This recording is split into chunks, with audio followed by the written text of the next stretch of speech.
Hello everyone, welcome to Ian's Bricks, and today I'd like to talk about my recent trip to the Bournemouth Brick Festival. This is basically my local brick festival, or the brick festival that's closest to where I live, and it is a show that I do try and get into every year, and so far I've been successful. And just really to talk about how my day went as a Lego trader, good things, bad things that happened, not that there were any of those particularly, and just sort of how the event went all together, including what I took on the day and how that compares maybe to other shows and types of sets I sold and didn't sell. So the Bournemouth Brick Festival was actually held at the Bournemouth International Centre, or the BIC, which is right in the heart of Bournemouth, right near the coast, and it's a show that they've done at that location I think twice before. First time was September of 2023, which was ridiculously busy. And then they did another one last year, September of 2024, which again was very, very busy. And the early signs for the 2025 show in March were very, very good. The 10 o'clock early bird tickets sold out, I think, on the last day. 11 and 12 o'clock tickets had sold out a week or so before, or quite a long time before. So I think the signs were there that it was going to be another busy show, yeah, it really didn't disappoint as well. So when I go to these shows, I try and pack my car with as many sets as I can, and it did help as well. My friend Duncan was going and he had an extra vehicle, so I was able to take some extra sets. He was able to take some extra sets for me, so thank you very much for doing that, because that helped. And what I was able to do was take some larger sets than I normally would take. So when I try and pack my car, I do limit the amount of really big sets that I take with me, just because they do take a lot of room up, and then if you don't sell those, then there's a lot of sort of big sets to carry back. So in total I took 180 what I consider large sets. So that doesn't include polybags, it doesn't include road plates and things like that. It's just what I would consider a sealed box set. That does include dimensions, and anything from really, really small sets. And now I didn't take some of these sets behind me, but for example, sets this size, the small little sets like that, to the really, really big ones, say like things like the Vespa or bigger than that. They were the types of sizes of sets that I was taking. So there was a real range in different sizes of sets. So 180 sets taken altogether. At the end of the day, I've sort of calculated, see how many sets I sold, and I actually sold 85 of those sets. So there were 95 sets left, so a little less than half of the sets. So I was left with quite a lot of sets at the end of the day, which was a little surprising, because I did actually take a reasonable amount of money on the day. But again, as I said, I'd taken some really big sets with me, and I'd taken extra sets as well. So it didn't surprise me, I suppose, in a way, that I had quite a few sets left. And it's not the end of the world, because those sets I'll just take to the next show. They're already sort of priced and labelled up, so it's a lot less work for me when I've got quite a few sets to take to the next show. So I think it's shows before I have sold more sets, but again, just me trying to take a variety of different things. So yeah, slightly less than half of the big sets that I sold, or the sealed sets. Some of the big sets that I sold, so some of the successes of the day, the biggest set that I sold was 75397. That was Jabba's sail barge. I actually sold that for £415. Now, this is a set I got a while ago. I'd taken to a few shows, not really a lot of interest in this particular set prior to this event. I actually bought it for that price, so there was kind of no profit at all in that set for me. However, when I did buy that set, I did also get a free gift, and I got, I think, insider points as well. So I did sort of get a little bit back from those things. I think I sold the lightsaber for about £80. So although I didn't sell it at this show, you can see that it was kind of, that's why I bought that big set, to sort of to sell a gift with purchase, to sell a big item, made my money back on it basically. So no actual profit in that set. The interesting story behind that set was the guy that bought it, him and his wife came up to the thing, came up to the counter. They were looking at it. They asked me a couple of questions. They asked to look at the set. I got it down, because it's a really, really big set. If you know the set, it's huge. And he had a quick look at it, and he was humming and hawing, and about 10 minutes later his wife came back and says, I'm just going to buy it for him, because it was still, even at £415, less than recommended retail price, which is £430. So it was still cheaper than recommended retail price. I had the original box it went in as well, so I was able to give them that. They actually paid for it. I kept it to one side, and they came back later.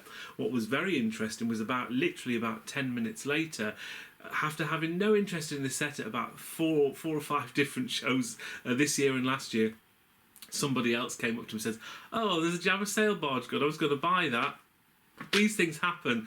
You know, I could have taken two Jabba sail barges and sold them both, but as it happened, I only had one of them to sell. But yeah, you take these sets to shows, nobody buys them for show after show after show, and then people ask for them and they're not there. But that's just the way that these things go sometimes. The next biggest set that I sold monetary value was 71395. That was the Nintendo Mario 64, the question mark cube. Really good set. This, I do like this set. I built it myself. Sold it for £220. Bit of profit on there for that one for me. I think my buying price for that was around about 140, so a reasonable amount of profit for that particular set. Nothing massive, but still not bad, and it's a really nice set as well. I also sold 910038, which was the Ominous Isle. This was a Bricklink set. Not a lot of profit on this one. I actually ended up selling that for 200. I had it on a little bit more. Guy came to me towards the end of the show, humming and hawing, and he wanted the set, and we bargained a little bit, and it went down to 200. My buying price for that was 190, so again, very little profit in that. And you say to yourself, well, why are you selling a set if you're not really making any profit on it? Sometimes I kind of bought a lot of these Bricklink sets, and some of them I sort of wish I hadn't bought really, so for me it just turns over that cash. And sometimes when you're at a show, you're there, the set's there, somebody's willing to buy it. Yes, it's a little bit less than you'd probably want to take for it, but you're selling it at the end of the day, you're freeing up that cash to buy other things, so it's kind of swings and roundabout. Yeah, not a lot of profit in for me for that, but I sold it at the end of the day. It's a set that hasn't really increased in value an awful lot since it was on the Bricklink designer program. It wasn't that long ago, but I'm finding that I don't think these sets are going to increase particularly quickly. I think you're going to have to hang on to these sets for quite some time for them, especially some of the sets, to get any kind of value or any kind of money back on a lot of these sets. So one of those things, I sold it, it's happened now, I can't take it back. The guy was pretty happy with that, so that was all good. Another more expensive set was the 21304, the Doctor Who, the Lego Ideas set. That's my last one of those. I have got quite a few of those over the years. I sold that for £180. Again, not too much profit on that one. I got that from an auction hall for around about £150-ish. So again, small returns on a set like that, but again, the lady that bought it was very happy. She'd been looking for it for quite a while, and that's what I quite like about these shows is I do obviously try and sell things at a profit, and I'm making a profit, yes, that's obvious, but it's really nice when someone's been after a set for a long time and not been able to find it, and then they finally get it, and it's almost like you sort of a light bulb moment where the person's face just lights up, and I've been after this for a while. You show them the box is in good condition, and it's a really nice feeling actually to be able to do that. And I've had that again at a few shows. Not a lot of interest in the last 3 or 4 shows, but it's sold at this particular show, so you've got to sort of take a nice variety of sets to these shows, and they will sell. One thing that sold quite early on was 10279, and that was the VW Camper, the T2 version. I sold that for 175. I think my buy, again, there's not too much profit in that one. I think I probably bought that back in the day for 120-ish maybe, I think that was, so a little bit of profit on that one, not huge. Again, it's not a set that's really increased very quickly in value. It was a spare of the moment, last minute thing that I took. That I wasn't originally going to take that set, but I knew I had a bit more space left, and I went into my attic where a lot of my sets are stored, and I'm like, oh, what can I take? I'll have that. I was literally just picking things out, and I spotted that. I thought, you know what, I'll take that. It's my last one that I've got, but it sold quite quickly, so I'm sort of quite pleased I did in the end. So that went quite well. And another set that I sold, again for a smallish amount, probably, but not too bad. 21324. That's a Sesame Street set. Again, that was my last one of those. I found that by accident. I thought I'd sold them all previously, and again, I was looking through my boxes upstairs. I'd obviously not catalogued them very well, and I found a Sesame Street. So to sell that for 160, again, my buying price, I think they were £105 back in the day. I probably paid full price for that recommended retail. Still not a bad profit. It's okay. It's around about 50% profit. They retired 2 or 3 years ago now, but yeah, unfortunately, that's my last one of those. I've got no more of those to sell. Now, a couple of things that sold almost instantaneously, and I've got a couple more of them behind me, and that is the Lego house set. So you may have seen videos that I went to the Lego house in Billund at the beginning of March, with the intention of buying the exclusive Lego house sets and taking them to shows. Normally what I'll do before a show is I'll do a video of what I'm taking to the show, but because I had such a busy week and didn't manage to do one of my sort of before the show videos of what I was taking, I literally just, people weren't aware of what I was taking. However, there were people going to the show that kind of knew that Ian will be taking some of these Lego house sets, and I did. I actually took 2 of the Pirates and 1 of the Fabuland Tribute sets with me, and they were literally the first 3 sets to sell. It's quite interesting. Last couple of shows I've had, people have literally just made a beeline for my stall because they know the kind of things I'll have on my stall. And again, that's much appreciated. It's sort of the power of YouTube, really, for me, that I can advertise some of the sets I'll be taking with me, and people sort of realise that I am hopefully fairly fair with my prices. People are willing to buy things off me, so that does tell me that hopefully I get my prices right. They see my videos and happy to say hello and all this kind of stuff. So literally the first couple came over. I think they were after the brick moulding machine, but I'd actually sold that, so apologies for that. That was my last brick moulding machine. I had it at my last show, but I sold it in between, so that has gone now, unfortunately. But they came over and they wanted to buy the Lego minifigure tribute, and that was literally the first sale. And while I was selling that and chatting to the people, another guy came over and said, "Oh, have you got another one of those?" It just so happened that I did, and I sold that as well. And I sold them both for £140.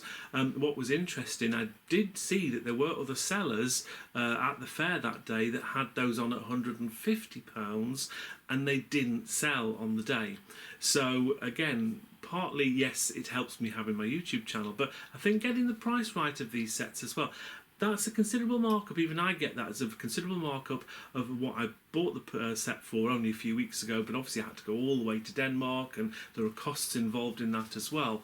But they do sell for around about £140 on eBay. So it just shows you if you get up to £150, other people didn't sell their set. So it swings and roundabouts. You can get some people that will sell things at a higher price than you on the day. That happens quite a lot. Yeah, literally sold 2 of these straight off, and then I think the third person came, and I can't remember whether it was the same person that bought the other set or not. I can't remember. I think it probably was. I think the first lady may have bought the tribute set as well, but that was basically the third set that I sold as well. So, and I only had one of those with me because I only bought 3 of those in Denmark. One of them I'm building, one of them I've sold to somebody else, and so one of them to take to the show. So they've all gone now, but I do know my friend Duncan had a couple of these, and I know he'll be at the Exeter Brick Festival. I think he'll be taking his Fabuland set. So if you're after a Fabuland set, I don't have any left now, but I know Duncan will have some, and I'll get him to take some to the Exeter Brick Festival, which is at the end of April. On to one final set that did sell. I took quite a few of the Bricklink designer program sets with me to this fair. A lot of them didn't sell, but one that did sell was, as well as the Ominous Hour, which I've talked about, 910041. It's the Camping Adventure. That's the most recent one, and I sold that for £70. I think the recommended retail, the buying price for that was £45. So just again, a bit of instant profit with that. It's a nice set, a smaller set. I think the smaller Bricklink designer studio sets do sell quite easily and quite quickly. I think the larger ones are going to take considerably longer in time, even though they're really nice sets. A lot of people don't know what they are, and they are quite expensive. So of the Bricklink designer sets that I did take, I didn't sell 4 of them, and they were kind of 4 of the biggest ones, really. There was 910029, the Mountain Fortress. I had that on at £380. 910043, Forest Stronghold, £299 I had that on at, and 910034, the Brick Cross Station, £290. So they were the 3 big ones. None of those sold. And also the Mushroom House didn't sell, 910037, I had that on £125, and that didn't sell either. So I think what I need to do, because a lot of people don't know about these Bricklink Designer Studio, Bricklink Designer Program sets, is I probably need to do a little bit of a a leaflet or a label or a sign or something explaining what they are, because I think a lot of people don't understand or don't know what they are. And there are a lot of other traders within these fairs as well that have the same sets, which is another reason why I'm not that keen to buy too many of them anymore, just because it shows there are loads of other people with them as well. And I like to try and have different things on stalls, you know, like some of the Lego house sets or retired sets, older sets that other people may not have. So, little disappointing, some of those larger sets, Bricklink sets, didn't sell. But yeah, these things happen, and sometimes sets don't sell. I had a look down my list of all the larger sets that didn't sell, and there were a few sets at £120, £115 that didn't sell. But I've gone through basically all of the other larger sets, and they kind of sold. So I think that's what made my profits probably a little higher, and means I didn't sell so many sets, is because of the sets that I did sell quite a few of the larger sets, which does help and does sort of increase your profits as well. A few other sets that sold really, really well. I sold 10947. I had these Duplo race car sets, and I had them on at £28. Now, I had two of these, and I've had these sets for a year or so. They're older sets from 2021 that retired. I managed to get them at quite a good price. I can't remember where I got them from now. There was some old stock that came in somewhere, and I bought two of them. Now, as nice as the Duplo sets are, they are very, very big. This is one of the problems with Duplo sets, is you get a lot of box for your money basically with Duplo, and this is why it helped to have extra sort of space to carry these sets to this show. I wouldn't normally take them to a show, but I took both of them hoping I'd sell them, and I actually did sell both of them for £28. Again, not much profit. I probably doubled my money on those actually, thinking about it, but the boxes were fine, and I thought, am I going to sell Duplo sets? And I sort of had them towards the back of my stall on a bit of an angle. But yeah, the first one sold fairly early on actually. Obviously the couple had a younger child, and they wanted it for them, which was great. So we sorted that one out. And my favourite moment of the whole day was later on during the day, another couple came up, they had this little lad, and they said, oh, can we have a look at your Duplo set? So I got the set for them and showed them. I took it over to them and showed this little lad, and he was sort of obviously, he was quite young, and had a look at them, showed him the front of the box, the back of the box, and his little face, absolutely a picture, absolutely wonderful. And these are the kind of the moments that I love at these shows, because it's just little things like that where it kind of is, it makes things so special, that's, you know, somebody is so pleased with something they're going to get, and the parents were pretty happy with that as well. And they sort of saw my t-shirt, said Ian's Bricks on it, and I said I've got a YouTube channel, and I think they're both subscribed as well, so hello if you're watching this video. That was probably my favourite moment of the day. The little lad's face was just absolutely wonderful, and then when I sort of turned the box around and says, well, you know, do you like that? And he says yes, and it's just absolutely brilliant moment that was for me. So thank you very much for that, because there's little moments like that that make the whole thing so amazing. So yeah, that was brilliant. I sold quite a few of the other smaller sets as well, quite a few sets that did very well. 40604, the Christmas bauble sets. Now, who'd think I'd sell a lot of Christmas sets in March? But I did. I sold three. I took three Christmas bauble sets, sold them for £15 each. They were promo sets back a couple of years ago now, were they? I don't think it was last year, it was maybe the year before. But yeah, sold them for £15, and yeah, just selling Christmas sets in March is just one of those things that sell quite well. I also had two of the Halloween pumpkins as well. I can't remember the set number, but I bought two of those with me to that show, and I thought, oh, again, selling Halloween sets in March, is anybody going to be interested? And I sold one quite early on, and then quite quickly after that I sold the second one. And then about 10 minutes later, someone came up and said, oh, have you sold your Halloween pumpkin? I wanted to get one of those.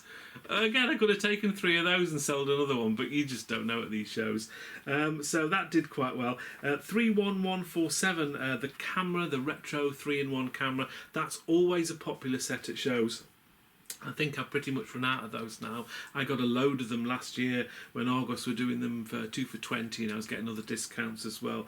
But I sold 5 of them. I mean, as soon as I was selling one, I was putting another one out, and then someone was buying the next one. I literally, for one of them, it sold, and then I just sort of literally came back round, filled the gap again with another set.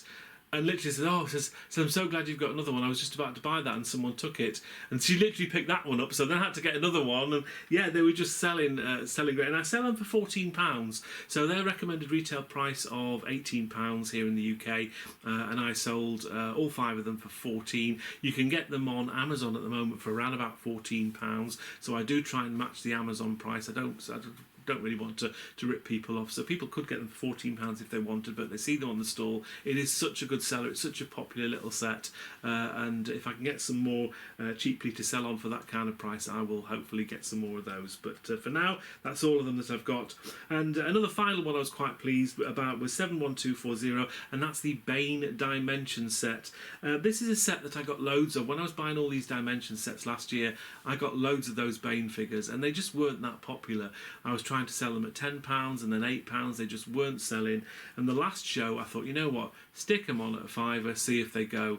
And I sold 3 of them at the last show. So I took 5 to this show, all at £5. I mean, again, very little profit in that for me. I think I probably bought them for about £4 each. So the profit on those is negligible. But at the end of the day, I've sold them all. I sold all 5. Literally, again, it's a similar kind of thing. I was putting them out, and people like to have some cheap stuff at stalls. I think it is good to have some cheaper sets on tables and stalls, because there's always going to be people that maybe can't afford, you know, the 30, 40, £50 sets and are wanting something really cheap. You get a lot of pocket money sets. There were kind of younger, you know, kids that were wanting them, said, "Oh, you got £5 left, what do you want to buy?"